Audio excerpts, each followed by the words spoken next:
Hi guys, this is Miss Katz, and today I'm going to be doing the first half, that's the first page, of the Unit 5 End of Unit Study Guide. So let's jump right on in. The first question asks, how could you determine the surface area of a triangular prism? Well, there's a lot of ways to find the surface area. One way is to make a net. Make a net. Remember, a net represents all of the faces of that triangular prism. And if it's a triangular prism, remember it's got rectangular sides, and then it's got triangular bases. It's not the most beautiful net I've ever drawn, but you get the idea. And then we have to find the area of each face. And in this case, we're going to have 3 rectangles, and they may not all be the same, and 2 triangles, which will absolutely be the same because they are bases that are opposite each other. They're exactly the same shape and size. So you're going to find the area of all the faces, and we talked about labeling them, maybe an A, a B, a C, a D, and an E, just to keep track of them. And then you're going to add the areas together to get your surface area. And that works for every 3-dimensional shape. Remember, we're going to take the net. We're going to figure out how much, what the area is of each of the faces and add the area to get the total surface area of that shape. All right, is painting your house a real-world example of surface area or volume? Okay, well, painting your house, are we talking about just the surface of the walls or filling the room? Since we're talking about the surface of the walls, this is going to be a real-world example of surface area. When we paint a wall, we are just covering the area of the walls. What shape is formed by folding the following nets? Now remember, a 3-dimensional shape is named first for its base and then for the types of sides it has. So in this case, the bases are triangles, so it's a triangular something. And a prism has rectangular sides where a pyramid has triangular sides. So this is going to be a prism. In this one, the base is a square. You could also call it rectangular.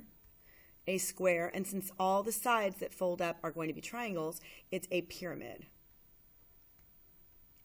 Since all of the little tick marks on this shape show that all the sides are equal, this one is a very specific rectangular prism. It's a cube. And this one, its bases are squares or rectangles, and our sides are rectangles. So this is a rectangular prism. Remember, prisms have rectangular sides, and pyramids have triangular sides. All right, finding the volume.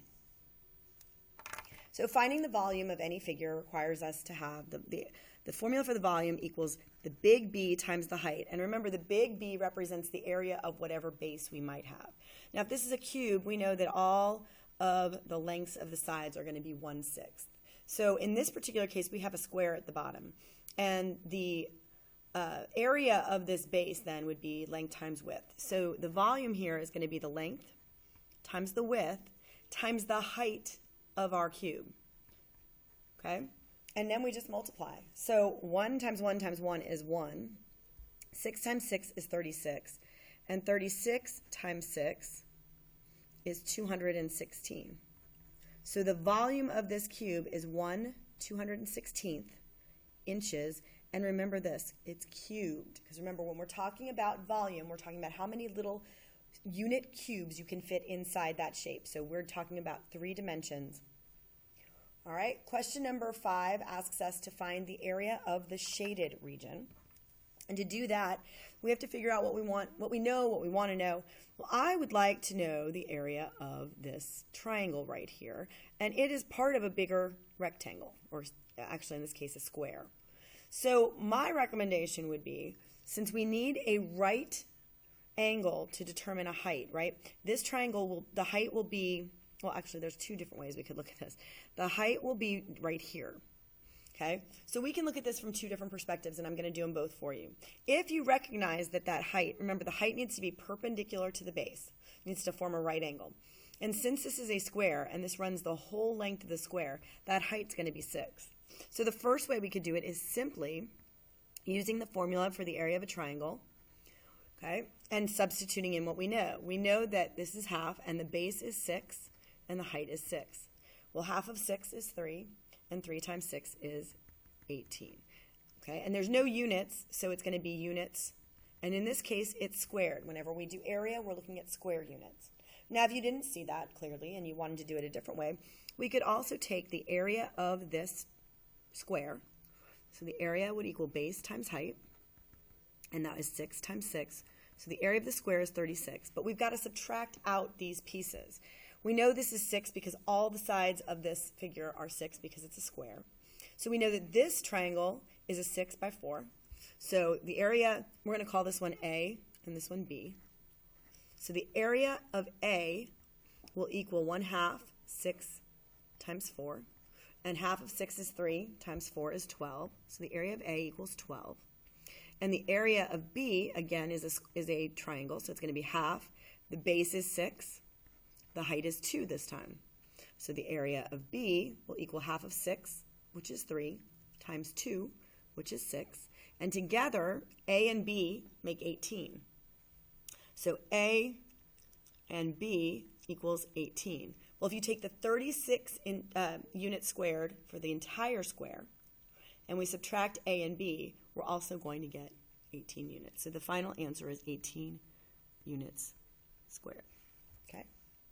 Question number 6 asks us to find the area of a trapezoid. And there's 2 ways we can do this as well. I'm going to treat it as a trapezoid because we learned that formula.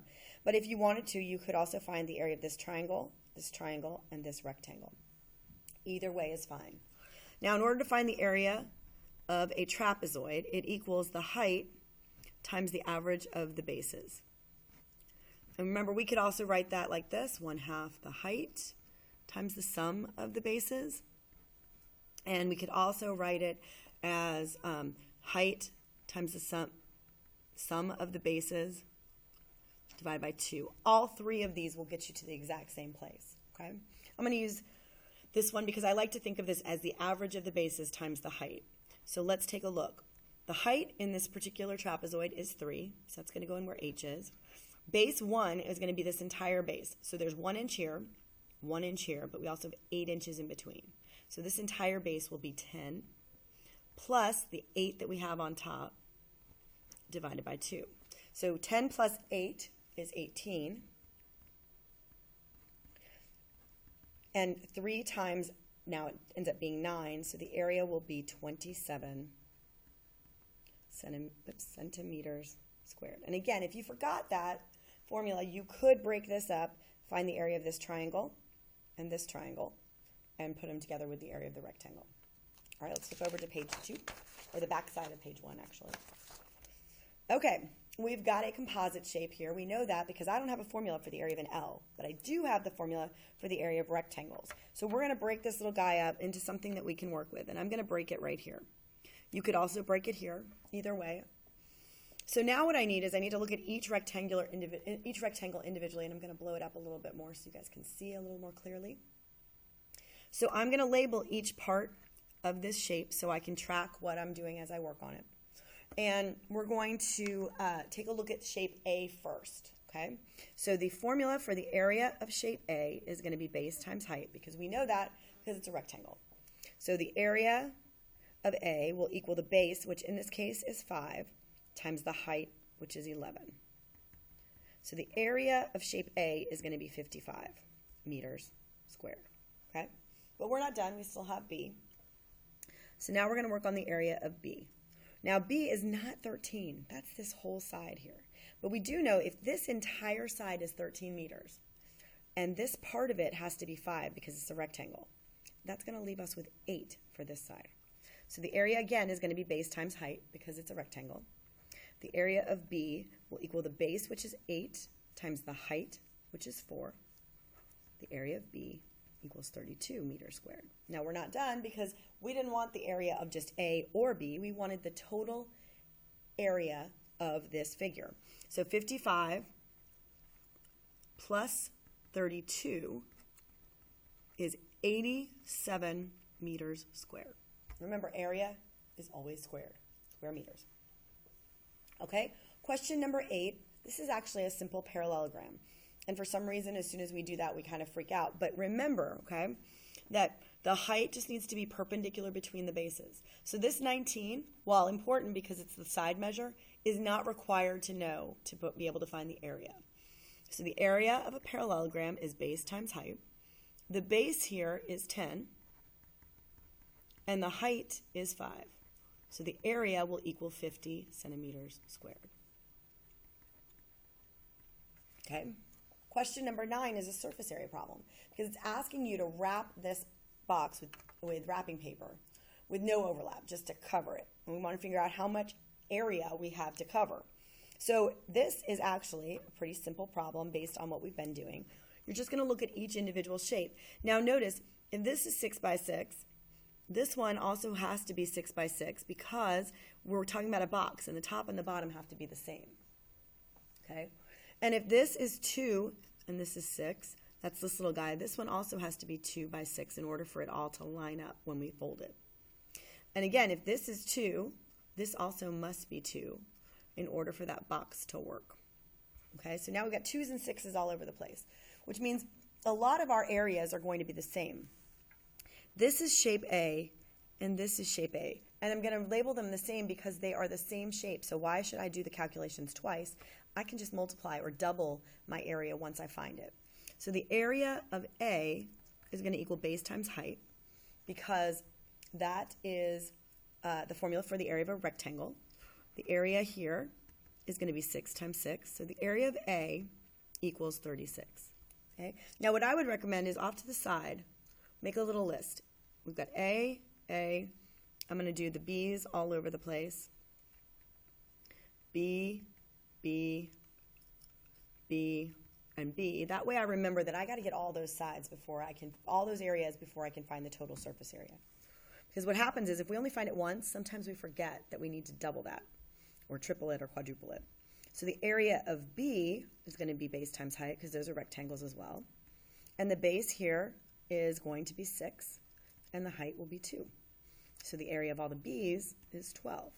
So 12, 12, 12, 12, 36, 36. We're going to add all those together.